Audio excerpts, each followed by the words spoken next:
Hello, my name is Peter Buckingham from Spectrum Analysis. I'm here to do a webinar on data, demographics and mapping for schools, colleges and universities. So we really look forward to speaking with obviously a lot of people. We have been doing this now for about 4 or 5 years, and it's good to say we've now got quite a lot of schools we're working with. Let me bring up my screen to share. We'll go from there. Okay, so the very simple thing is I'm the co-founder of Spectrum Analysis, been doing work along these lines for some 20 years.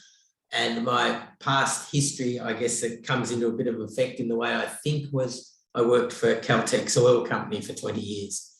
The point of that is oil companies were pretty good at having logic, and that's what we'd like to think we can bring to schools and our other clients. I also want to just introduce Dorianne Lyons, who's our business development manager, and she's the chat manager and will help run this session. Thank you, Peter. Okay, just a bit of technicality. Please add to the chat. Dory will be watching that. Unmute, be ready to chat if your name's called, if you wish to ask a question. You're always free to give me a call. My mobile is there and my email. And we ask for any Google reviews. If you feel appropriate, you'd like to do that, we're most welcome. We'd also suggest you might like to hook onto us, if you are not, through LinkedIn. LinkedIn is very good. Both Spectrum Analysis and myself are on LinkedIn and reasonably prominent. So hopefully we'll have some lock-in with you in the future. Okay, so what are we trying to achieve here? The learning outcomes is really to identify for schools, colleges and universities what sort of age group and other people live around your area, to find out what sort of percentage of children attend independent schools in your area. We'll talk about how we get this data, demographics of your local area, and demographics include things like the socio-economic status, what is called CEFA. Now, CEFA is very much like the old SES that was in effect for schools, but CEFA is actually the government's component that went into that SES calculation. Also, there's other demographic data around religious affiliations. I want to talk a fair bit about population projections from the ABS, and then there is other data that comes available that helps you make better decisions, including being able to see what every other school, what their enrolment numbers are. And this includes every primary school, every Catholic school, every independent school. And you can actually track what their enrolments have been since 2008 up to current. This is public information. And how this can assist the school or college in making business decisions. Now, I'm going to start off by why I have a strategic plan. Most schools have a board. The board normally have businessmen and business ladies on it, and those people expect that there is some planning. And I'm a very big believer, having come out of an oil company, and believe me, we plan things to death, that you do need to have a strategic plan to sort of talk about where you want to be in the next 2, 3, 5 years. Often a sub-part of that strategic plan is a marketing plan. And the marketing plan is really, what are we going to do to get more students? What are we going to do for enrolments? Now, there are some schools, of course, the Scotch colleges and St Kevin's and others around that are literally trying to knock back future enrolments with a stick, and they're in a very fortunate situation. In a lot of cases, it's not quite that simple, and the schools are looking for more students. And our view is, if you're going to have a marketing plan, let's at least drive that with data and have it working on where students are the most likely place to come from. Should it be quantitative or qualitative? Now, what I've seen of marketing plans over the years, many of them are fairly qualitative. We're going to cut down on bullying. We're going to improve the spreading of the faith that we're associated to. Great, not against that. But I'm much more, we are totally about the quantitative side. How can you actually look at the numbers and make your business decisions on specifics? Now, when I talk about marketing, I try and make it as as simple as I can be. I'm not Steve Vizard, if you remember a character with a ponytail on the back of his head. What I'm much more about is using the numbers to help make your decisions. So if marketing can be made, I'll just use one really simple part of marketing. If marketing can be, we're going to put 10 bus shelters out there with our schools advertising in them. Now, how do you decide where you're going to put those bus shelters? Do you put them around where you live because you know that area well? Do you put them right near the school because you think that's going to support the school? I remember joking with one school that said they thought they might want to put it in the bus shelter in front of their biggest opponent's school. I don't think that'd be appreciated. But if you think of that type of decision that's going to be made, it really should be made on where the future students are going to be coming from, which is the socio-economic areas that best suit you, and bring it together so that these things are done with a proper distribution. So there are many marketing decisions we have to make, and our part is really to help you have the sort of components and the bits and pieces around to make better business decisions. So I'm also going to talk about what information should a school consider and give some examples. And the last thing I'm just going to touch on here, because everybody at the moment is on about security. We know the government is pushing to have all data sort of stored in Australia wherever possible. And we've been following that as much as we can. At the moment, we use quite a bit of data storage with DigitalOcean, the third biggest data storage in the world, which have their servers based in San Francisco. What we're not doing is we don't use China, we don't use any of those other things that may be a bit suspect. And right now we're just looking at Amazon Web Services because they actually have some servers here in Sydney. And that's going to be something we've got to address. The other part on the back of that is protection of your data. We at Spectrum Analysis had to get the blessing of the Commonwealth Bank because we do work for Aussie Home Loans. And it was an interesting process to even count how many doors and locks you had to go past before you got to where our server is kept. Now, these days we store a fair bit on the server, but we also store a lot in the cloud, as I said, with people like DigitalOcean. So the point of that is Spectrum are very conscious of the security side of the business, and every school we're talking to at the moment is asking these basic questions. But please rest assured we deal with it from our side in the future. Okay, so I want to now come to what data is publicly available. Now, when I mean public available, you can get to it, you can see it. Whether you can use it is not really up to me to say. I can assure you we can use it on your behalf. But for example, the 2016 and the 2021 census. Now, the 2016 census is obviously all available.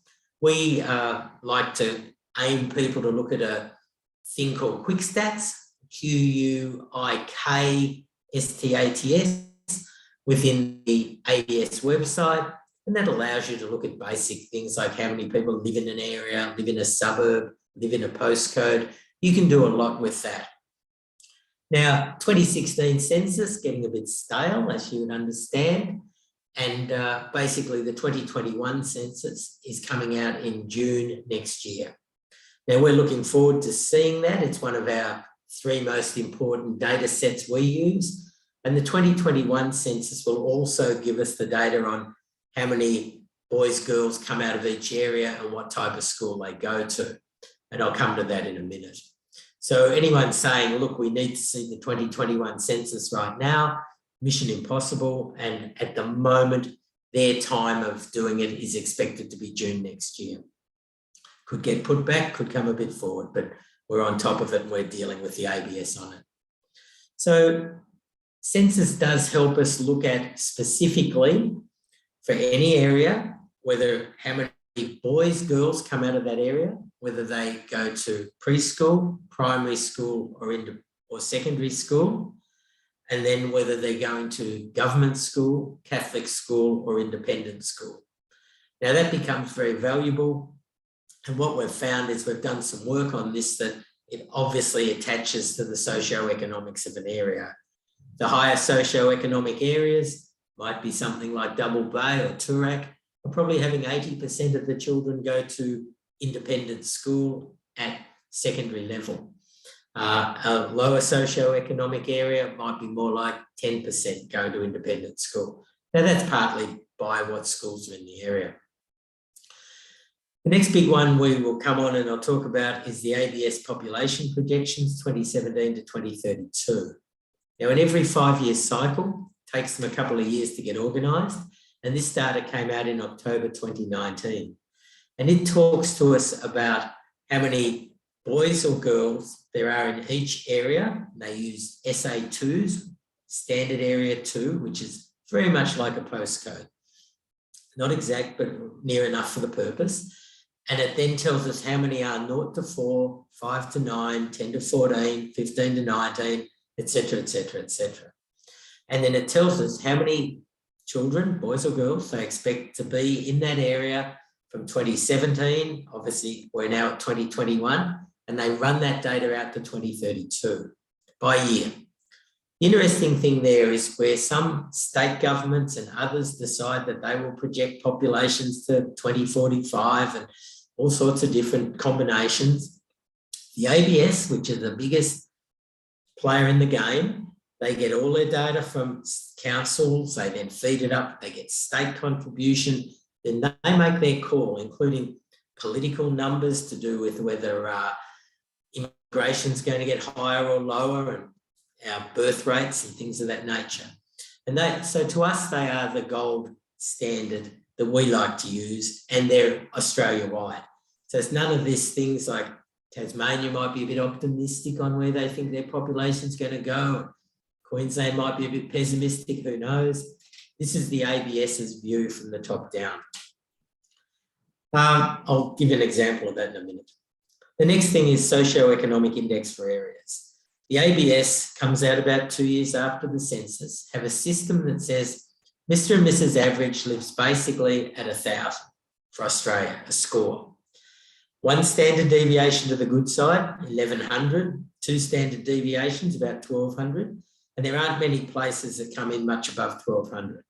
So even if I'm looking at Double Bay or Toorak, they're probably a bit under around 1,200, even though if we go right down to SA1s, the 57,000 little blocks that they do for Australia, certain packages looking out over the water at Sydney Harbour will probably be well through 1,200. But the average at a normal level of suburb or even postcode, even the highest areas are lucky to hit 1,200. So what this does is this was the data that fed into the SES scores. It used to help you work out what your contribution from the government is. We all know the government's changing that system, and as nobody's going to have access into every taxpayer's tax file number and what their income and taxable income is, we're waiting to see how that all works out. The last thing that's publicly available is the My Schools and the ACARA data. We're finding a couple of things interesting there. Obviously, we can look at every school, 9,000 of them. We can look at things like what their what the number of pupils are at the moment, what the number of teaching staff are, what the number of non-teaching staff are. Lots of things you can do with that to benchmark, and that's great. So they're data that you can get, and it also has what every school's enrolment numbers were from 2008 to 2020 by year. The interesting part there is obviously some schools are on the up, some schools are going down a bit. And you can look at that and see what you and your competitors are showing.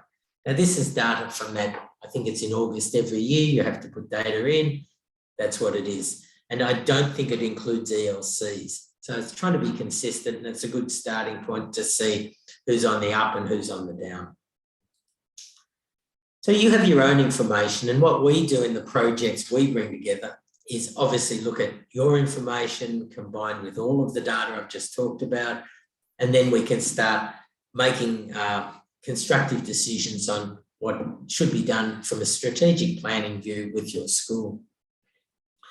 The first thing is you obviously have your own students. We ideally look for the date of birth, the address, what school they came from, what year they came in at, and actually we like to find out if they're on a school bus. And we do a lot with school buses. One school we did recently spends over $1 million on buses. So pretty important to know you're not sending a bus off whoop whoop and no kids are getting on it. Obviously, we can pick up all the past students if you've got the alumni. And the interesting thing there is you might be a big school and you have to work out where you're going to run the old boys or old girls combined dinner. It's interesting to know where people live. Future enrolment's extremely important. So we can look at things like, you can even have 2 levels. You might say, look, if they put their name down from the open day, we've got that address. If they've actually paid a deposit, then that might be a much more important level. And you can start seeing where the future enrolments are going to come from, and you tie that in often with the population increases in high growth areas and see whether you're getting your fair share of future students that are going to be coming out of that area as the area is growing. So we like to look at the date of birth, the feeder school that they're going to come from. Obviously, if they're coming in from prep, there's no feeder school. And then the year of admission in the class. And in some cases, we've actually set up layers so we can turn on each year one at a time and see where the kids are going to come from. Alumni, I just touched on. The last thing we find is your information that's extremely valuable is your bus routes, which kids are getting on the bus and where, and actually having a bit of thinking about where a bus is going to be coming from. I remember talking to a school recently and they ran a bus from Avalon to their school, which happened to be probably a good hour away. When we had a look, I thought something must be wrong. They had 3 children on the bus. Well, surely it'd be cheaper to pay for an Uber to bring them down than to be sending even a 12-seat bus with a driver. But they're the sort of decisions. I realised it was more a long-term strategic position to try and increase in that area. But there might be a point in time when you say $30,000 to keep that bus running for bringing 3 kids. It's a bit silly. At least a lot of our work is by highlighting those sort of things and allowing people to make the decisions within the school of what they need to do to be more practical. I'm going to show some information and applications. Okay, so the first thing I'm looking at here is this data to do with from the census for an area. Now this is Mosman. We all know Mosman in Sydney. High socio-economic, 1165, so it tells me it's right, pretty good, very, very good. Preschool, it had 217 males, 359 females, 259. We can see then primary by government, by Catholic, by independent schools, totals. We can then see at secondary level by government, by Catholic, by independent schools and totals. What's interesting is typical of a high socio-economic area. So 48% of the children at primary school go to government, 16 at Catholic, 36 at independent, quite high. And then at secondary levels, obviously the government goes from 48 down to 22. You can see the Catholic's gone from 16 to 20 and the independent from 36 to 58. Very typical of a high socio-economic area. And as I said, if I get over near Double Bay, I'll see nearly, in Toorak, I'll probably see near 80. Now, typical of a lower socio-economic area is here. CEFA, 937, so it's almost down to the 900, so it's probably sitting at, if I lined everything up from lower socio-economic to the absolute highest, it's probably at about 40% along the, 30 to 40% along the graph. We can see the numbers are sitting in there. Again, because you're asked at the census whether your child went to independent school or Catholic school, primary or secondary. The typical of this, 65% at government, 23 at Catholic, 12% independent. Then the government's actually going up to 76%, 16 and 7. So, you know, do we go and open a whole lot of new independent schools in that area? Maybe there is a bit to tag on to and there's a bit more opportunity. But the type of people that go there probably aren't going to pay all that much. There is a bit of an interesting thing we've had in a couple of cases of jobs we've done where we've worked with Islamic schools, and because the Islamic schools do send children there at a lower young age, quite often you'll actually see this independent level being more because there's kids going to the independent Islamic school, and then they might even be leaving that and going to a government school in later schooling. But it's typical of a lower socioeconomic of these sort of percentages. So this data is available actually right down to every SA1, 57,000 SA1s in Australia, but we're able to look at it at suburb level or postcode level or SA2 level, because once you start with it as an SA1, we can combine that to make it into bigger areas to suit what you want to see. Okay, the next one that I find extremely important is population projection. So I've used an area here, Nelson Bay. Why I'm going to use that is it's a typical area where it's growing, like it's growing by 13%. But Nelson Bay is near Port Stephens. It's probably a bit of a retirement area. And what we can see from the data is total population in 2017, what they expected by 2022, 2027, 2032. And we run a little algorithm that says, okay, it's going to go up by 13%, or it's going to grow by 2,926 persons. So that's nice if we're developing the shopping centre or expecting to be Woolworths or Coles, so we're going to have a bit more food and things eaten. The interesting thing on this one, though, is let's look at population of school-aged children. And this can be done for every SA2 in Australia. So I'll walk it through. So we start here at 2017. We actually have 0 to 4s, 5 to 9, 10 to 14, 15 to 19s.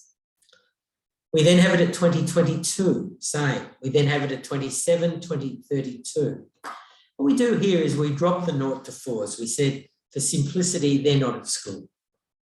And we also make an assumption that your school-aged children are 5 to 19.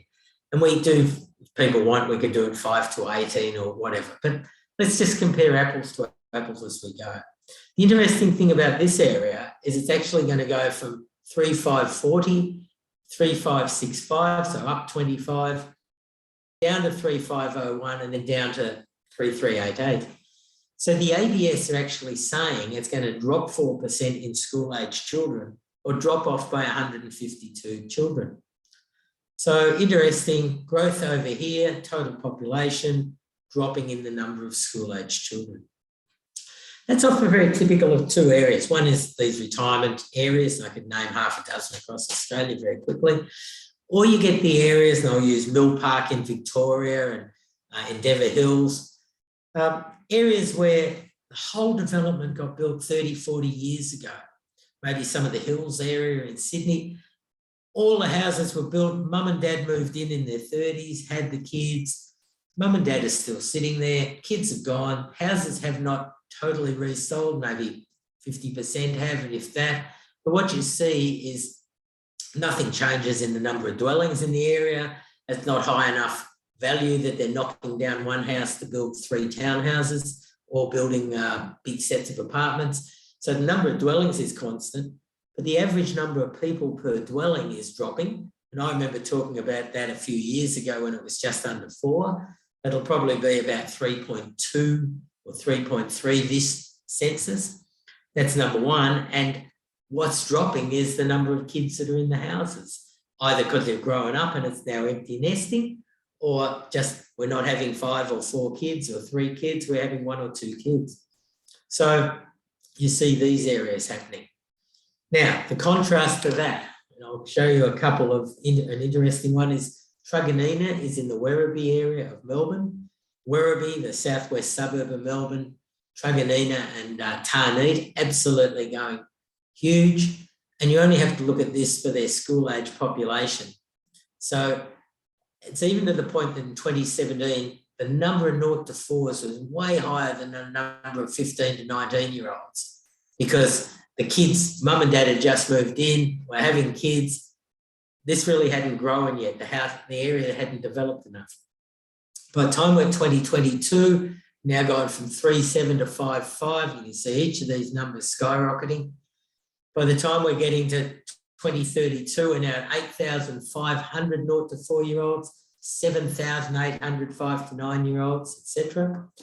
When we drop off the 0 to 4s, we're going from 5,214, which will be that plus that plus that, up to 18,725. We're actually having an additional 13,000 children in that Truganina SA2 from 2017 to 2032. Now, if we say an average school is, I'll even say 1,500 for these type of schools, because they'll have to be government schools, or be some independent schools, there'll be some Catholic schools. Even if I go at 1,500, it needs 10 more schools from 2017 to 2032. Huge amount of growth needed. Rowville is probably that area I was talking about that 30 years ago was a growth corridor.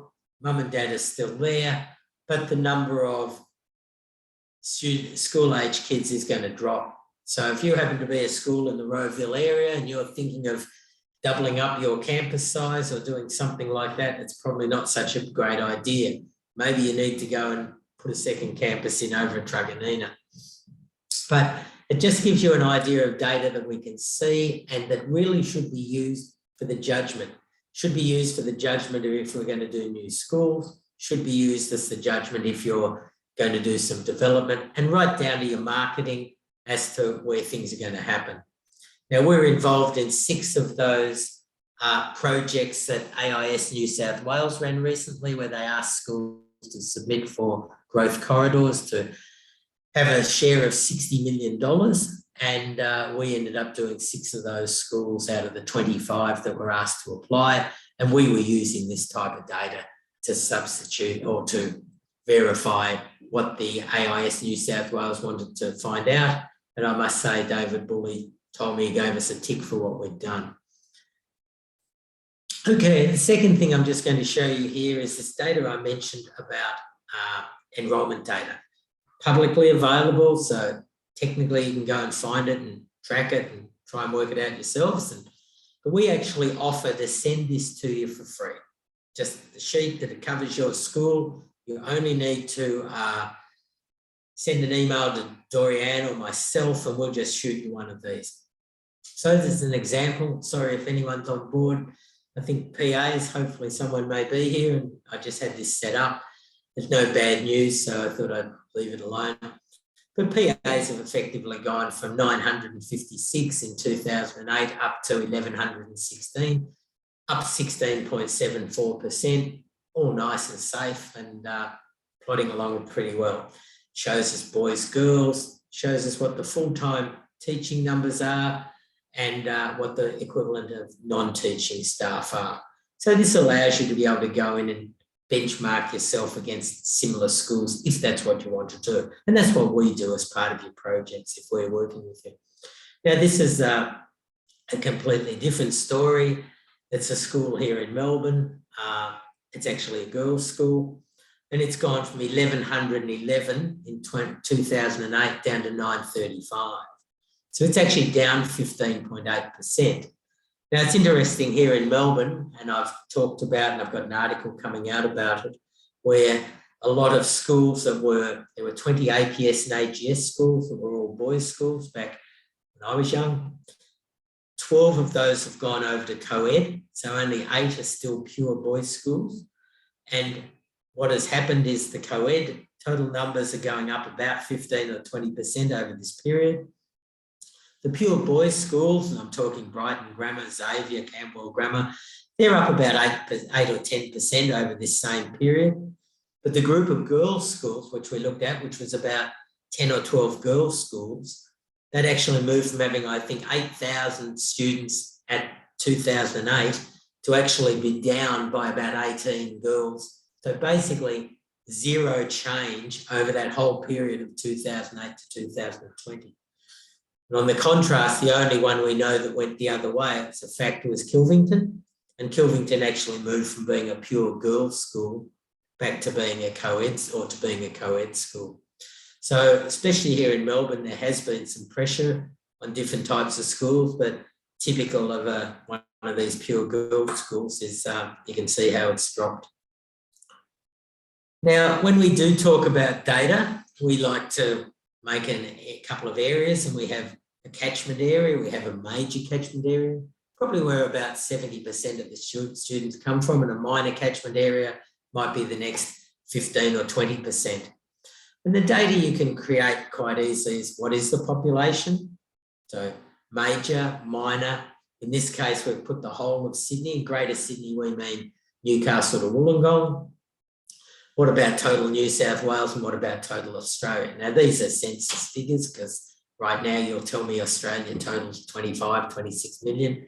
I agree, but this is what's reported in the 2016 census.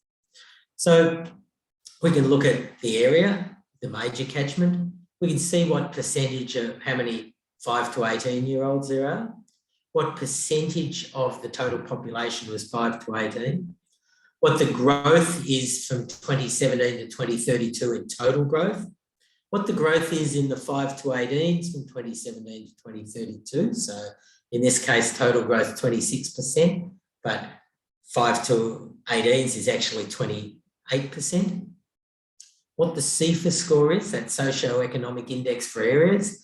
As I said, Mr. and Mrs. Australia in the 2016 census lived at 1,004. New South Wales was 1,012. Sydney was 1,032. This area is 1,127, so it's quite high socio-economic.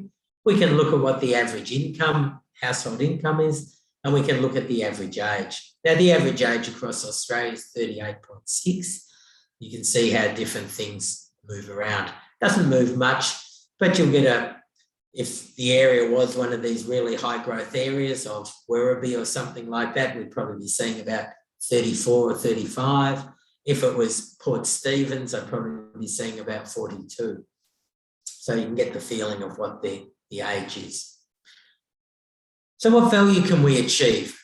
So I'm going to bring up some mapping in a minute, but we get understanding and mapping where your current students come from, including with security, name, address, whether they're, who's where. Understanding where your future students are going to come from. Again, they can all be mapped and looked at all of that for future.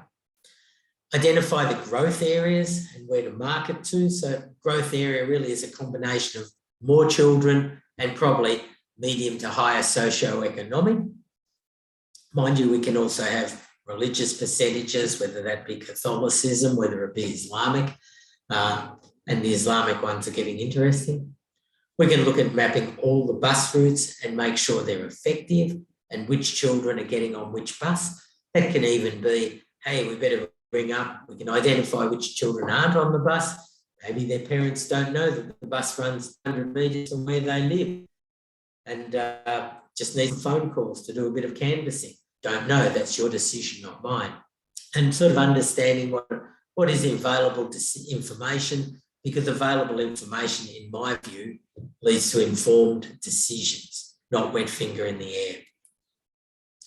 Okay, so I'm going to bring up some mapping in a minute, and we like to say that the mapping is for the data. We have it set up in systems. We also work with John Somerset and Somerset Education. So if you are with Somerset Education, you can get quite a cheap version to at least look at the demographics around your area. And I think that's about $700 a year. Now, some groups we have, even the Anglican School Corporation, they've actually subscribed for every one of their schools. So everyone should be able to look at it. And we have some similar mapping for New Zealand. And I'm just putting the word similar. They don't have the same way they do the census as us. They don't actually record where the people live and what they say. They record where the school is and how many children go to that school and what area that lines up in. We have all this set up under our website, education analysis in our website. They're really real life examples sitting there you can have a play with. In a minute or near the end of this, I'm going to give a prize draw, but what I would like to do is just bring up the web-based mapping. Now, I'm sure my assistants are going to tell me I've got about 10 minutes more, and I think you'll find this extremely interesting. So I just want to find my share screen, and this is a fake school. So do not get worried that we're showing anybody's confidential information. We created our own imaginary school called Gels College. It's near Gels Park in Melbourne. And we built our own school in demographic terms. what I'm wanting to show you is the ease of our web-based mapping. So firstly, obviously, we can just move it up and down. We have the little man there. You can go and have street view if you want to look at what house has decent, I'll talk about that one in a minute, but one of our customers said the best thing she can do is when she's got to put up the boards they have for open day and, talking about different things, she actually can now go and look at what each person's house is and then ring up the parents and ask whether she can put a board on. Starting off, it has the legend. Now, once you get used to using it, you rarely use the legend again, but you can see there's colours if we open CIFA to see what the highest and the lowest is, what the higher growth areas are. We even have a ranking system here, which ranks each area from, really huge growth corridor to going the other way. And you can see the dots. Now, the most important thing is this, where blue means on and grey means off. So I'm just got it on at the moment with just all the the current enrolments. And I can go in here and click on that child. Name's Danielle Andrews, fake name, but all set up so we can see where they are. We can have their address. We can have their postcode. We can have what year they come in at the school. We normally have a lot more data there if that's what you want. We have had one or two schools not wanting to show names, just have an identifier. We will go along with what you want, but we've had one school also that did that and a month later rang me up and said, can you put the names back? It's been a pain in the butt. So we'll go with what the school wants.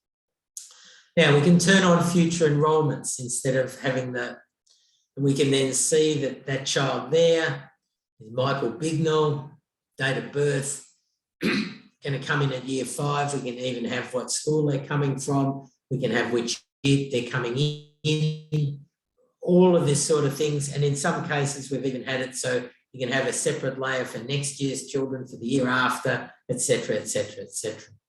Another one for all kids. 2016, because we like to say, well, what's changed? If we want to line up 2016 to the current, we can have them both on. Point data can be on together, or we can just have one on if we want, right down to 2011. We like to come up with a primary catchment area because that would have worked on in a report of that other information of how this area looks to the whole of Melbourne to the secondary catchment, and then a secondary catchment. But this has been locked in a bit so that it won't pull helicopter up higher or zoom out. Now, the next thing that's really is a competitive school. So we can have this set up for all the schools you may want. Specifically, they could be primary schools, they could be secondary schools, whatever you want to see, we can fix. And then I'll actually bring up down here. Sorry, I thought I could see the ACARA data. Schools independent. So we can bring up every independent school, every government school, and every Catholic school, and then go in and actually see that ACARA data, Sindel South Primary, how many enrolments it has, how many teaching staff, what that ICSEA, which is the old scoring was. There's information there on every school. There's different colours, the green are the government schools, the blue ones, there's Hunting Tower. So Hunting Tower's an independent school, 720 girls and boys. You can see the staffing numbers. You can even see their website if we wish to jump across and go and have a look at that school. So all that sort of data is sitting on the web-based mapping. The most important, I'll go through to me, is the student age group 5 to 19. It can load itself. Okay, so now this is at very low level. It's actually telling me how many children we have and how many children are available at a 5 to 19, and therefore what our market share or penetration, number of students per 1,000. In this area, we've got 41. Now, areas near the school, I might just bring that out a bit. So our Hunting Tower, our Gels College Imaginary School, nearby, so the closest, we've got 97 out of 1,000. As we move away from marketing purposes here, we've only got 2 out of 127.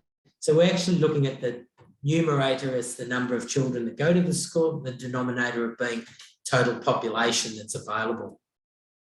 So you start being able to see a bit of market share type of work. Now, I want to bring up the CEFA is this socio-economic index for areas. So again, we can look at any area. That is just big picture. This area has a score of 1080, so probably pretty good for our imaginary school. Down here is 1025, Clayton, so probably not as likely to get students. Over here, 1043, not too bad. You get the picture, and that's actually available even right down to small areas. So we can see at SA1s which areas are the higher socioeconomics and which aren't. The most important I want to get to is this independent students. So here we have it at, I'll start off at SA2. So again, I can look, if this is my school, I can open this up and I can see in the area right next to my school, how many students are going to be coming on, right through to that area is actually going to increase by 599 more school-aged children over the period 2017 to 2032. I go over here and I'm going to be picking up by 1,178. I guess you start getting a few ideas about where you're likely to put those extra advertising brochures inside the bus shelters. And then over here, it's actually going to not change, only going to change by 7. So we can get a much better feeling of where the growth is going to be in and around our school from a marketing point of view. Now over here, this corridor here is going to come up by 1,530 additional children. So you start being able to look at that and you can bring back on even your future enrolments on top of that layer and say, well, hang on, if that's going to grow by that number, we really aren't doing that well in that area. Maybe we need to be, where we may be doing quite well in this area, where really it's not going to grow much, might even go back. Maybe we don't waste too much time over here. Now, there are some barriers and bridges and other little issues, but this is probably our biggest good areas for growth, or maybe that's getting supported by other schools. Out here and over here is where we really should be trying to get a bit more business for the future for our school. Now, I just want to throw on our bus routes because they are fairly important, and I'm almost coming up to the end of my time. Let me just see if I can spot our bus routes. You can see there's all sorts of religious things built into here, so quite a lot of issues. So up come our bus routes, and we can start seeing where our buses are running. This doesn't have the layer of which children are on the bus. We didn't make that imaginary layer. We could quite easily. But then we can start those seeing where the children are. And if we knew which children are on the bus, we can start saying, well, is Bonita Marshall on the bus? Is Patrick Murphy on the bus? And maybe we can ring up their parents and say, do you realise where the bus runs? Now, some of the buses may be the school buses. Some of the buses may be, in fact, when we come back to here, we actually can turn on, bring up the buses again, bus route colour. We can actually turn it on and then bring on each bus route individually if we wish to. Some may be our own buses, some may be PTV buses, some may be our new buses we want to do in the future. But it gives us the ability to look at it. In schools we've done recently, we've then tracked, especially when it's the school's bus, against which children are getting on that bus and which ones aren't. Okay, my time is just coming to an end, aiming to be 12:45. I'm going to stop my share and come back on, and I'm open to any discussion. Please give Dory a hoy or give myself a call now, and happy to take any questions. Dory, I'll hand it over to you. Thank you, Peter, and thanks for your presentation. We did get a couple of questions at the start of the session before we came in just through email. So I just wonder if I could pose them to you now, and I'll put them in the chat as well. And the question was, in terms of the 21 2021 census that we've had. When can we expect that data to be available? Okay, so 2021, or the 21 census, which was in August this year, you'll start hearing governments making noises like Queensland's growing and Victoria's going stable and Tasmania's going backwards, whatever the current thing is. And they do that at a big level, and they're starting to make some noises. The real data where we get is when it comes out at SA1 level, 57,000 standard area ones across Australia, which lead to about 2,300 SA2s. By comparison to that, there's 2,600 postcodes. So think of an SA2 as a postcode, near enough. That is expected, according to the ABS's website right now, to come out at that detail level in June next year. Now, sometimes schools say to me, oh, we want to wait until after the census till the data comes out. To me, there's no perfect time for doing our sort of research and analysis, because there's 3 points in the cycle that are most important. Census, yes, that's number one. Number two is when the CEFA data comes out, the socioeconomic data comes out. That's normally about 2 years after census.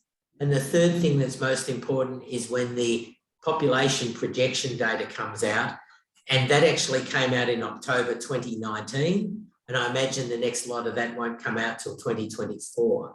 So when people say, well, when should we do a job? I say, look, it doesn't really matter anyway through the cycle. Something's going to be fresh, something's going to be very fresh, and something's going to be getting a bit stale. It's just as you rotate through. Personally, I think the most important of all this is the population projection data, because that's really what's going to happen in the future. The other two are a bit of history, even though it's handy history to have. Okay, any other questions? Yes, George? there was another question, and that is, how accurate is the census forecasting data now that we have experienced COVID? Okay, very good question.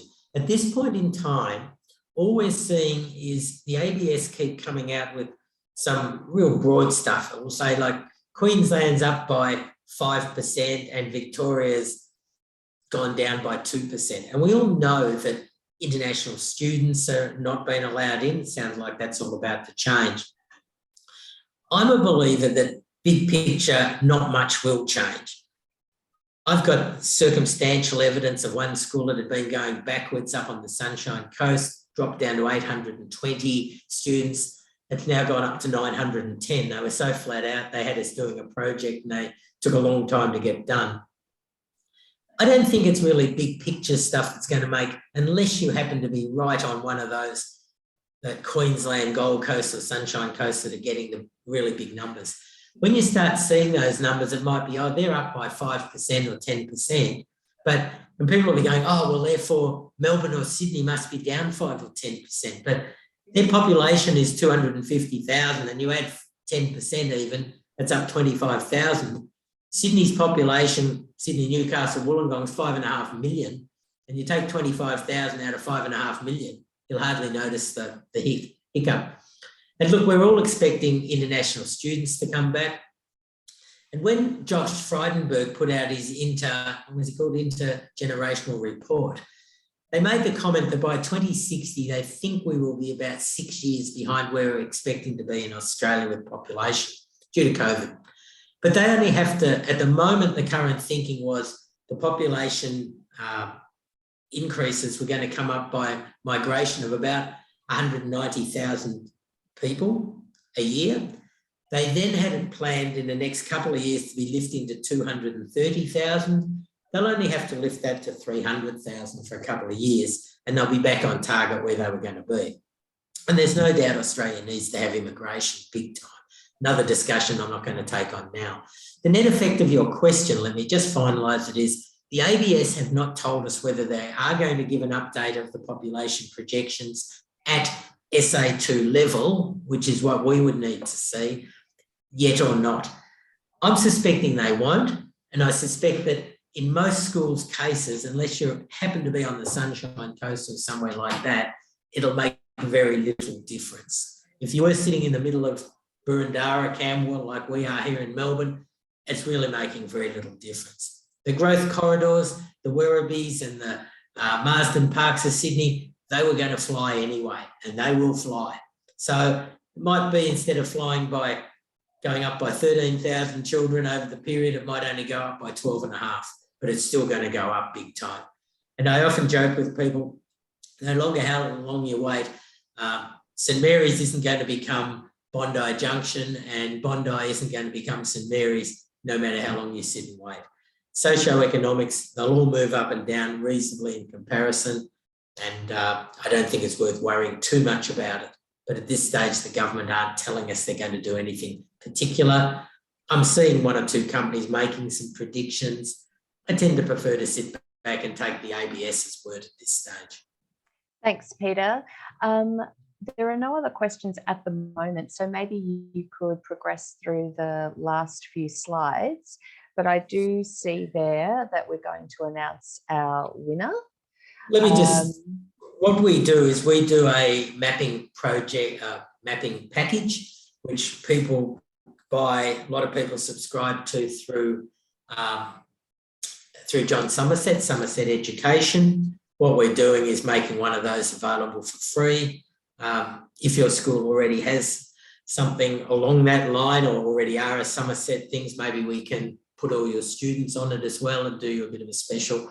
But normally that is valued, if you buy it through Somerset Education, about $700 a school. So maybe, ladies, you can tell me who the winner is, and yes, they can draw, so to speak. So the lucky winner who registered and was online today is Simone Cumming. So congratulations. We'll be in touch with you following the webinar to arrange the prize for you. Where's Simone from, can I ask? Simone is from Hales School. Oh, Hales, over in Western Australia. Well, you got up a bit earlier than the rest of us. It's obviously early times over there. Okay, let me just go to our last couple of slides. We had our question and chat. And the last thing I was just going to say is please connect with us and keep up to date. That's our happy little team at Spectrum Analysis. We are fully hooked on with LinkedIn. Sue, who is here, also has us on Facebook, has us on YouTube, and our website now has an educational section on it, which is Spectrum Analysis Education. And we do a newsletter for schools, strategy news for schools. We do in conjunction with Sue Elson. Sue tends to put quite a lot. She's a very big fan of LinkedIn and helping on what LinkedIn can do, help with your alumni, help for a lot of other things. So if you haven't subscribed, please subscribe to that. And I'll just see, I think that's probably our last slide. And all I can say is thank you very much for listening to us, and feel free to give us a call or however you wish to communicate for any information. And if you would like some information on your school as far as the numbers are, the numbers have been, just shoot Dory or I a note, we'll flick it back to you. Someone asked me recently for a couple of schools around them. I didn't have a real problem doing that, but happy to help if we can. So look, thank you so much, and look forward to meeting you. We're quite big now and working with Educate Plus. We sponsored the AHESA recent work. So we are trying to be reasonably responsible, and we will be at Educate Plus's international conference, and I probably will be at the next one for AHESA, and even there, which is to do with people who are developing to become headmasters, and then we'll probably be involved in the following one as well when they actually have the headmasters get together. So look, thank you so much, and over to you, Dorianne and Sue. Yes, thank you everyone, and thank you for joining us. I just want to remind everyone that following the webinar today, a link to the recording will be shared to the registered email address that you used. And if there is anybody else that you would like included, you can drop me a line and I will make sure they receive the email with the recording link as well. But otherwise, please, if you have any other comments or questions that come to mind, you can contact either Peter or I, and we'll be happy to assist you. Have a nice afternoon.